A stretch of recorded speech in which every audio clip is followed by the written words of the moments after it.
What is up, YouTube? We are here with another Getting Started video. Today we're kind of starting a little mini-series here where we're going to talk about uniques and different categories of uniques. So I'm going to give you 4 different categories of uniques that are not original. They're not my own. They're terms that get used throughout the community quite often. And today we're going to take a look at each type of unique as it fits into these categories. So first off, what is a unique? Well, unique items, this is taken straight from the PoE Wikia.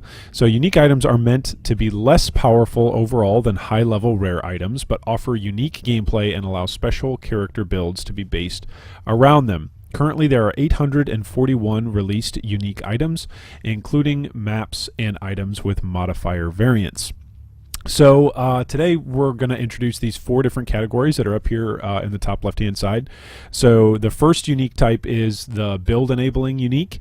The second is the quality of life unique. The third is the leveling unique, and then the fourth is the all too common vendor unique. So what are the differences in these different types of uniques that you may find as you are playing PoE? So first off, the least common or the most common and the least valuable are these vendor uniques. So these are uniques that you're going to find all the time. These are the uniques that drop whether you're leveling, whether you're mapping, whether you're in the end game, whether you're in your early game, it doesn't matter. Chances are if a unique drops, it's probably a vendor unique. So a vendor unique provides stats that are otherwise probably better obtained through rare items or simply superior unique items. So for instance, there are a ton of examples of these where you could look and you could say, hey, what about belts? Well, there's like literally hundreds of different belts in PoE. We all have heard about headhunters and how headhunters are a chase item and everybody wants a headhunter for their build, for clear speed, but there's a ton of other belts out there that are also valuable, but then there's even more, literally dozens if not hundreds of belts that just aren't valuable whatsoever.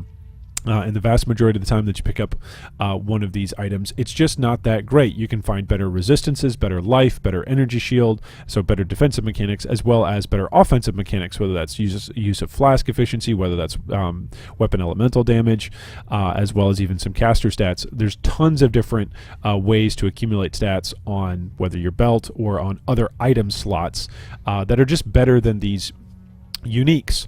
So that's a vendor unique. It's particularly common and it just doesn't give you stats that make it worthwhile to use on its own. The second or the third category, the third kind of most common unique or valuable unique is the leveling unique. So it provides a boost in speed and efficiency while carrying a character through acts 1 through 10. So we've got a unique video on this that talk about the my personal 5 best uniques that I use for leveling. One unique that's a great leveling unique, of course, is the Onigoroshi. It's very, very expensive because it's also a build enabling unique, as well as a quality of life unique, as well as a leveling unique. So it's pretty expensive. But you've got other things, for instance, like the Life Sprig wand, which is a very common wand for a lot of people to use for a long time in the history of PoE.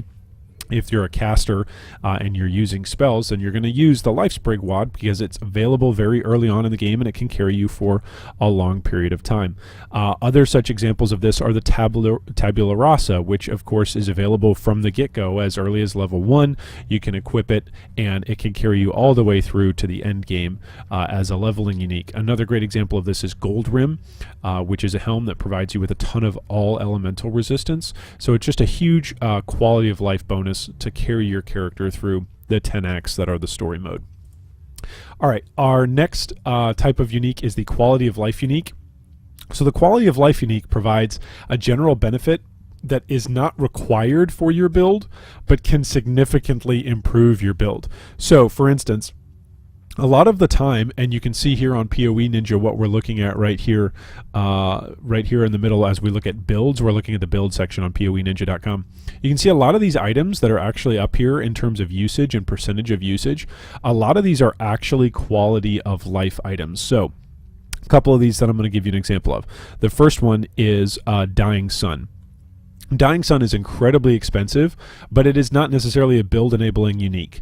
So a lot of builds that use Dying Sun, which gives you an additional projectile or an additional 2 projectiles, It doesn't make or break your build. In other words, if you don't have a Dying Sun, you're not going to stop playing Tornado Shot, Magic Find, Wind Ripper, or you're not going to stop playing Kinetic Blast, Wander. Like you're just not going to stop doing it because you don't have a Dying Sun. It may be something that you're farming to get to because it's going to provide a significant boost to your DPS or a significant boost to the quality of life of your build, but in and of itself, it's not build enabling, it's quality of life. Another example of this is the Wise Oak, which both doubles as a leveling unique as well as a quality of life unique, because it provides a lot of elemental resistance as well as providing elemental pen. Another one of these is Aziri's Promise, which is incredibly common because basically if you're an attack-based build, there's no reason not to use it, but because it drops so common, its price is incredibly cheap. So again, not a build enabling unique. You don't need it in order to play a particular build, but it's incredibly common because of the effectiveness that it gives, the return on investment that it gives. Incredibly cheap, but a ton of people can use it. Another one of these, that's the last one that I would say, is Venter's Gamble. It's incredibly common. It is not a build enabling unique. There's a bunch of players out there that play Magic Find without using Venter's Gamble. It's great. There's a lot of people that do use it, and some may even argue that it's a build enabler. But a well-rolled Venter's Gamble is a high quality of life unique. It's not necessarily a build enabler. There are other items that you're going to use from Magic Find that are going to be more essential than a Venter's Gamble. For instance, if you find a Venter's Gamble that's well rolled, you don't necessarily say, hey, I'm going to go re-roll and build a Magic Find character. If you find a well-rolled Wind Ripper, that's a build enabler, and you're going to go do that. It's not just quality of life. So that brings us to, of course, build enabling uniques. This is what uniques are all about in PoE. These are the top tier of uniques, and you can see these right here on PoE Ninja, where you can see some of the top uniques that are going right now are build enabling uniques. So a Headhunter being one of them. Of course, if you find a Headhunter, you can go out there and just look for builds that take advantage of Headhunter and to use its speed, which are great. Some would argue that Headhunter is actually a quality of life unique because you don't need it in order to make a build, and I would actually argue that it's a little bit of both, because it opens up so many options for things that aren't otherwise fantastic, but if you've got a Headhunter on, it can make it fantastic. So other build enabling uniques for this league in Incursion are, for example, Impulsa's Broken Heart. So about 17% of the league right now, you can see this up here at the top, are playing Elementalists. Probably the vast majority of them are using Impulsa's Broken Heart because of the mechanics that allows you to do that are otherwise unavailable for you. Another massive build enabling unique that's prevalent this league is Queen of the Forest. You can see there's about 17% of the league is playing Deadeye, and probably most of them are using Queen of the Forest because of the speed, the movement speed that it gives, that you can't otherwise get as your move speed scales using Queen of the Forest. It's a wonderful unique that provides a mechanical combination of benefits that are otherwise unavailable or are simply otherwise inefficient. So can you get move speed without using Queen of the Forest? Yes, but could you simply dedicate your chess piece to using Queen of the Forest and you get a huge amount of move speed without having to use passives or other items to get it? Yep. So it's a build enabling unique. Another one is Comb's Heart. This is another one that gets used quite often by life-based builds because it just gives a massive chunk of flat life. 500 flat life off of Comb's Heart is huge. It's the single largest amount. The legacy Comb's Heart that are all in standard, it used to roll 1,000 life on it, which was insane, the life on some of these builds that you can see with 1,000 flat life on Comb's Heart. Now, of course, it doesn't have any sockets, so again, there's a unique drawback to it, but it also provides a unique benefit that is simply unavailable. Shimmeron, I can't even say this. Shimmeron, there we go. Shimmeron, I always want to call it Shimmerimmeron. But anyway, Shimmeron is another great example of a build enabling unique. Brightbeak is often very high quality of life that allows you to move quickly throughout the lab. Some would actually argue, though, that it's a build enabler once you find a Brightbeak, that early on in a league, that if you've got a Brightbeak, you're going to go make your lab farmer right away because you can farm so quickly.